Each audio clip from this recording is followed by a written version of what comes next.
Agora nós vamos passar para a aula 2 da unidade 2. Nós vamos dividir isso em fatores passíveis de competição e nesse vídeo eu vou falar sobre água. Bom, água é um elemento essencial para diversas finalidades, né? Aqui está a redução de produtividade, no caso a redução de pastagem, tá? Reduz produtividade por quê? Se eu não tenho água, eu não tenho absorção de nutriente, eu não tenho fotólise da água na fotossíntese, eu não tenho produção de ATP, eu não tenho condições de fazer abertura estomática para troca gasosa, eu não tenho como fazer as questões de relações fonte-dreno.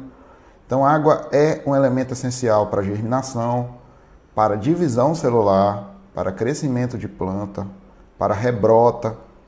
Então, a água é um elemento essencial para a cultura. É um elemento essencial para a planta daninha? Sim, é um elemento essencial para a planta daninha também. Nós temos que sempre lembrar que das pragas que acontecem nas pastagens, as mais danosas são aquelas que realmente são mais semelhantes à pastagem, que no caso são as plantas daninhas, né? É muito mais difícil controlar algo que é muito mais semelhante à cultura. Então, a redução de produtividade vem a reboque disso tudo. Né? Se eu não tenho divisão celular, se eu não tenho germinação, se eu não tenho transporte de metabólitos e tudo mais na planta, eu vou reduzir produtividade, ou seja, eu vou reduzir a área foliar, eu vou reduzir também a quantidade de tecido da parte aérea da pastagem e dessa maneira eu vou também reduzir diversas questões de índices zootécnicos. Os fatores que influenciam a competição por água, tá? A primeira delas é a taxa de exploração do solo para o sistema radicular. Ou seja, se a raiz é grande, quanto maior a raiz, maior a taxa de exploração do solo.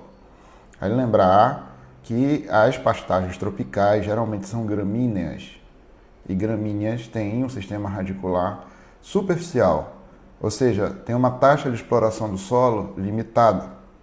Tá? Outras questões é a regulação estomática, que está muito diretamente ligado à planta C3 e C4. Quando eu for falar sobre luz, eu vou falar bastante sobre isso, que isso tem interferência da enzima de carboxilação primária de plantas C3 e C4. Eu aproveito para indicar um vídeo que eu coloquei na aula de competição, que é um vídeo bem curtinho, falando sobre as diferenças entre planta C3, C4 e CAM. Então, a regulação estomática é uma possibilidade da planta se proteger da perda de água. A capacidade de remoção de água do solo, isso tem a ver com a quantidade de pelos radiculares e também com a possibilidade da planta fazer micorrização. Eu aproveito para falar aí especificamente de pesquisas realizadas na UFRA pela professora Gisele e os seus orientados, né? Com a utilização de micro-organismos que aumentam a solubilização de nutrientes, aumentam a resistência de pastagens a pragas e também a questão de eficiência do uso da água, aumentam a eficiência do uso da água. Tá? É um trabalho feito pela Monique, tá? Ela fez doutorado aí na UFRA e ela trabalhou com braquiária. Tá? Eu vou procurar o trabalho dela e coloco para vocês lá na página do SIGA. Capacidade de ajustamento osmótico, isso é uma característica muito vista em planta daninha de pastagem, principalmente as arbóreas e as arbustivas. Eu vou falar sobre isso para vocês aí daqui a pouquinho. E a outra questão é a condutividade hidráulica das raízes. Quanto maior for o calibre dos feixes vasculares, ou seja, feixe vascular é como se fosse um cano, né? Quanto maior o diâmetro desse cano, maior vai ser a possibilidade de transportar um maior volume de água em um menor tempo possível. Então aqui nós temos uma questão interessante sobre taxa de exploração do solo por mono e dicotiledônia. Tá? Aqui no caso é trigo, mas poderia ser uma gramínea de pastagem. Tá? O trigo também é uma gramínea Então, a taxa de exploração do solo de gramínea é mais superficial aqui, tá? É mais superficial. Nós temos menos pelos radiculares e menos raiz com a profundidade, quando vai aumentando a profundidade. Isso quer dizer o quê? Qual é a sensibilidade, por exemplo, de uma pastagem? Vamos esquecer o trigo aqui, que é C3. Se fosse uma pastagem, né, C4. Planta C4 tem uma alta eficiência no uso da água. Então, usa a água com uma eficiência muito grande porque os estômatos trabalham quase fechadinhos. E imagine no período seco como é que seria isso. No período seco, onde é que vai faltar água primeiro? Vai faltar água primeiro aqui, na superfície do solo. Se vai faltar água aqui na superfície do solo, então plantas que têm um sistema radicular superficial, elas têm uma sensibilidade maior à falta de água. Por quê? No período seco, onde é que eu vou encontrar água aqui no perfil desse solo? Eu vou encontrar aqui embaixo. Né? E quem é que tem uma maior taxa de exploração em profundidade? São plantas daninhas dicotiledôneas. São plantas daninhas que têm um sistema radicular profundo. Tudo bem? Então, apesar de ser C3, ou seja, necessitam de mais água, plantas C3 de pastagem, que geralmente são arbóreas, arbustivas, elas conseguem, mesmo no período seco, captar água mais profundamente. E a C4 não consegue captar, então ela perde a competição. Então, qual é o problema de planta de cotiledônea em pastagem? São dois problemas, né, principais. Primeiro é sombra. Planta C4 necessita de alta intensidade luminosa e plantas de cotiledôneas têm uma área foliar maior, vai provocar sombra. A gente vai falar na próxima aula sobre luz. E a questão de taxa de exploração do solo. No período seco, plantas gramíneas monocotiledôneas têm um sistema radicular muito superficial, falta água ali, então quem vence a competição é quem vai buscar água mais fundo. Apesar de necessitar de mais água, ela tem como buscar isso devido à taxa de exploração do solo. E a outra questão aqui é não se enganem com a altura da planta, né? Não julguem a planta daninha pela aparência. Dizer, não, ela é pequena, eu não vou controlar ela porque ela está pequena, não vai me causar problema. Pode causar sim, olha. Ela é muito maior para baixo, muito maior para baixo do que para cima. Ela investe, né? A gente falou isso na aula passada. Plantas melhoradas não investem tanto em raiz, a não ser aquelas que de fato eu vou colher raiz. Não é o caso da pastagem. E plantas daninhas verdadeiras, elas estão aí no mundo para sobreviver. Ela não está para ficar sendo bonitinha para ninguém. Então ela usa de mecanismos de sobrevivência, no caso aqui, o sistema radicular, taxa de exploração do solo. Aqui eu tenho outro exemplo, né? Aqui pastagem, eu tenho uma taxa de exploração do solo muito maior em plantas arbóreas. Aqui eu tenho pouco pelo, mas eu tenho uma raiz bastante grande. Aqui no caso é da Memora peregrina, que é uma planta daninha de pastagem, arbórea, provoca muita sombra, mas fica verdinha no período seco. Mas por que fica verdinha no período seco? Porque ela está buscando água lá embaixo. E olha aqui a pastagem, ó. Pastagem toda seca, por quê?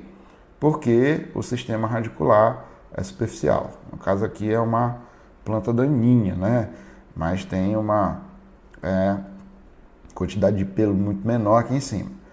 Na prática, quando que eu tenho que controlar a planta daninha? Antes do período seco. Né? Chegar no período seco, ela vai vencer a competição, principalmente essas arbóreas aí. Tá? A regulação estomática é mais ou menos isso aqui, olha gente, ó. Eu tenho um estômago fechado e outro aberto. Tá? Então, a planta, antes de faltar água no solo, ela faz a regulação estomática, ou seja, ela fecha os estômatos. Só para lembrar aí de botânica, né?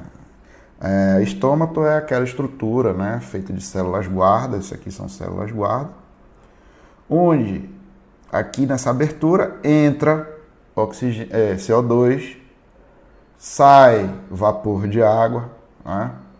E sai também oxigênio, né? Se estiver fazendo fotossíntese durante o dia, tá? Se fechar o estômago, não tem troca gasosa, não tem fotossíntese. No entanto, não tem perda de água. Não, é aquele ditado, né, popular, é melhor escapar fedendo do que morrer cheiroso. O que a planta daninha faz? Não vou abrir o estômago, vai faltar água, vou me preservar, vou ficar paradinha. O que a planta cultura faz? O que a gente falou para ela fazer? Foi isso aqui, olha. Não fecha o estômago, enche de amido aqui, de amiloplasto, para quê? Para sempre essa célula guarda estar cheia de água, com pressão de turgor, para quê? Para que sempre faça a troca gasosa, independente se está faltando água ou não. Porque o foco da planta cultura é produzir. E eu avisei para essa planta, eu melhorei essa planta para dizer para ela o seguinte: ei, produz. Se faltar água, eu te dou a água. Tá? Então, são plantas altamente produtivas, são plantas melhoradas. No entanto, se faltar água e você não disponibilizar a cultura, você vai matar a planta cultura, tá? O foco dela é produzir, e o seu foco é propor a ela, dar a ela recursos e condições. Tudo bem? E aqui eu tenho um estômago de planta C4 que não precisa ficar super aberto, porque qualquer quantidade de CO2 ela vai captar CO2. Planta C3 não, né? No caso das pastagens C3, nós temos o trevo, por exemplo. O trevo branco é uma pastagem C3 e é muito sensível à perda de água. Certo?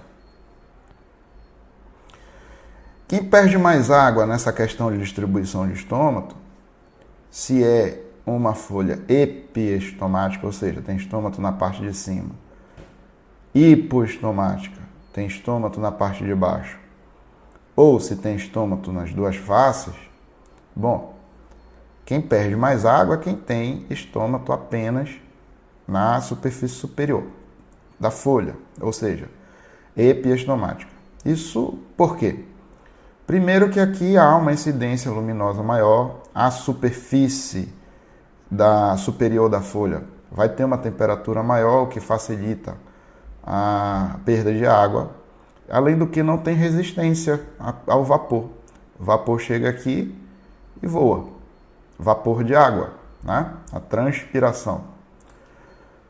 Em folha hipoestomática, o vapor tem maior dificuldade. Além da temperatura ser menor aqui embaixo, o vapor sai e a tendência dele é voar, ele bate na epiderme, ele bate aqui nessa superfície e cria uma zona de resistência à perda de água. Tá? Então, isso faz com que haja uma maior resistência à perda de água, ou seja, a planta usa com maior eficiência a água. E a anfiestomática é que ela tem estômago nas duas superfícies. Geralmente, planta daninha é anfiestomática. O que ela pode fazer? Fecha em cima, abre embaixo quando tem um pouco menos de água. Fecha tudo quando não tem água. Abre em cima quando tem muita água, para facilitar a perda de água. Tá? Então, isso é mecanismo de sobrevivência. Só que tem um gasto energético para a produção de estômago muito maior. Então, é como se tu tivesse dinheiro para construir uma casa e tu investe, por exemplo, em muro, em câmera para segurança e não investisse, por exemplo, em quantidade de quartos, vamos dizer assim. Ou outra casa que, eu não vou botar muro, grade nem nada, não vou fazer um quarto legal, cheio das coisas, e aí tu não tem segurança, né? Então, é mais ou menos isso. É o que tu vai investir de carboidrato na planta. Aí a planta decide, não, eu vou investir em coisas para eu sobreviver. Eu não vou investir em sobreviver, eu vou investir em espiga, em vagem, em fruta. porque o tiozinho vai me dar água, vai me dar nutriente. Tá? No caso, o tiozinho somos nós. A capacidade de remoção de água do solo, ela tem a ver com a quantidade de pelos radiculares.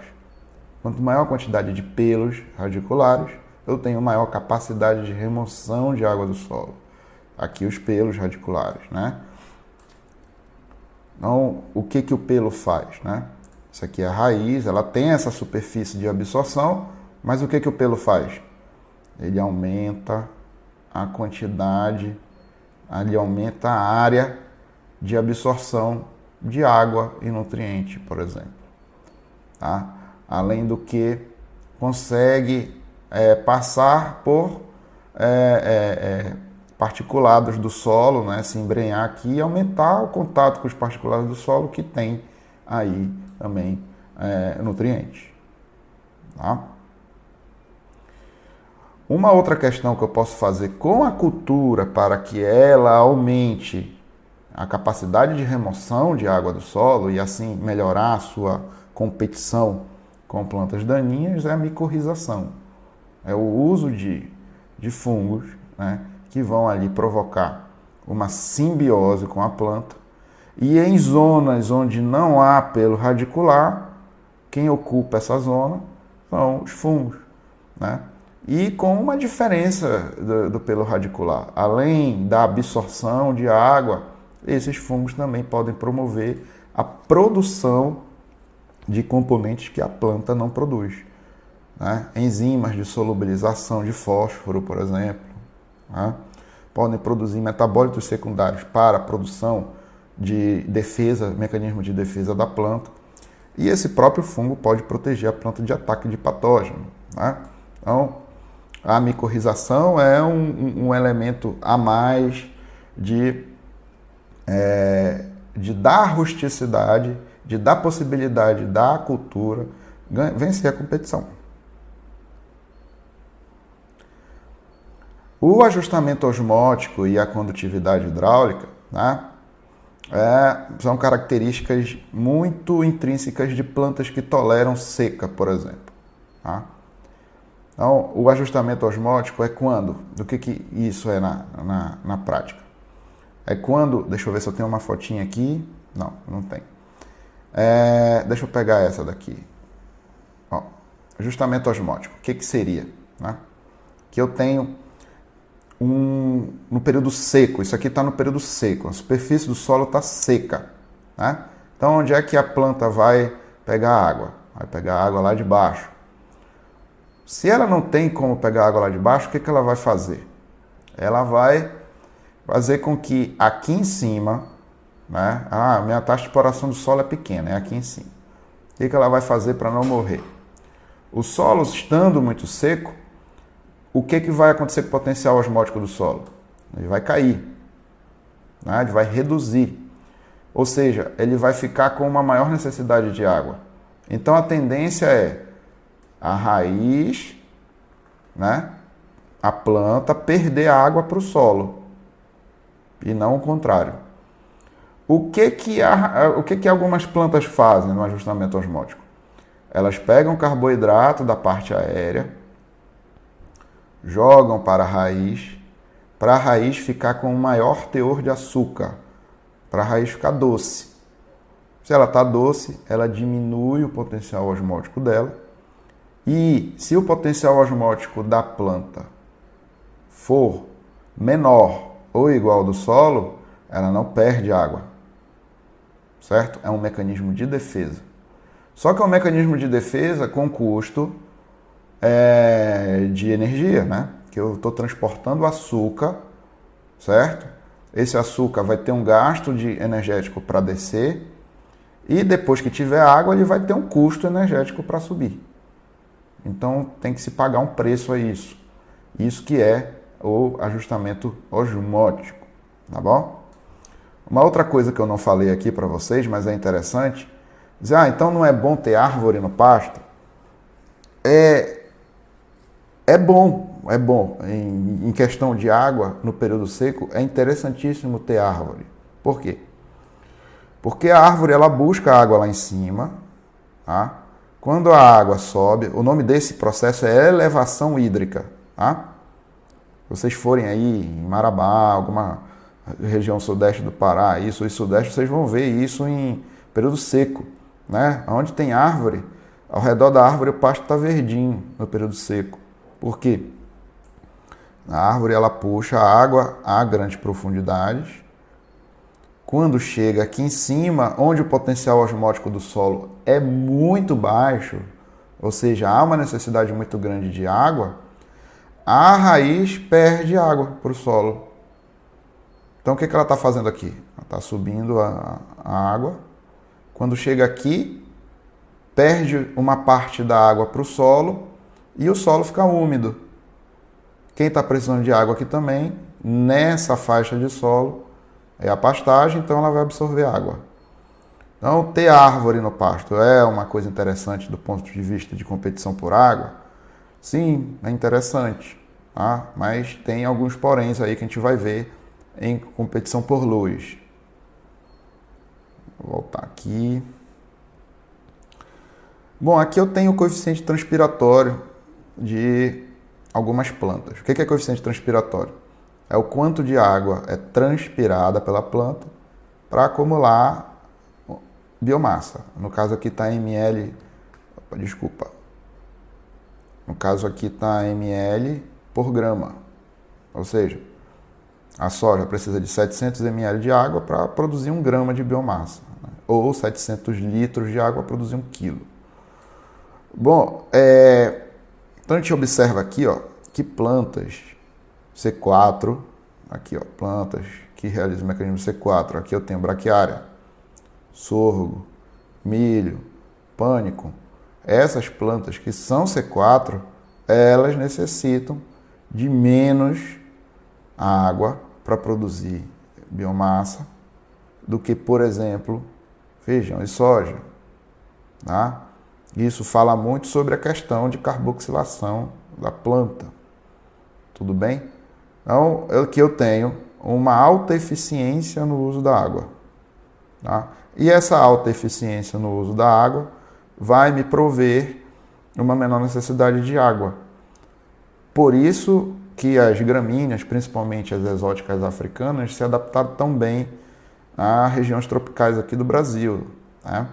Eu tenho como dar pasto praticamente o ano inteiro com uma quantidade de água muito menor. Tudo bem, gente? Então, essa foi a parte sobre a água. A próxima vai ser luz. E aí, a gente vai ver também que existe uma relação entre água e luz. E uma relação também muito intrínseca entre o uso da luz e água. Tá bom? Até mais, gente.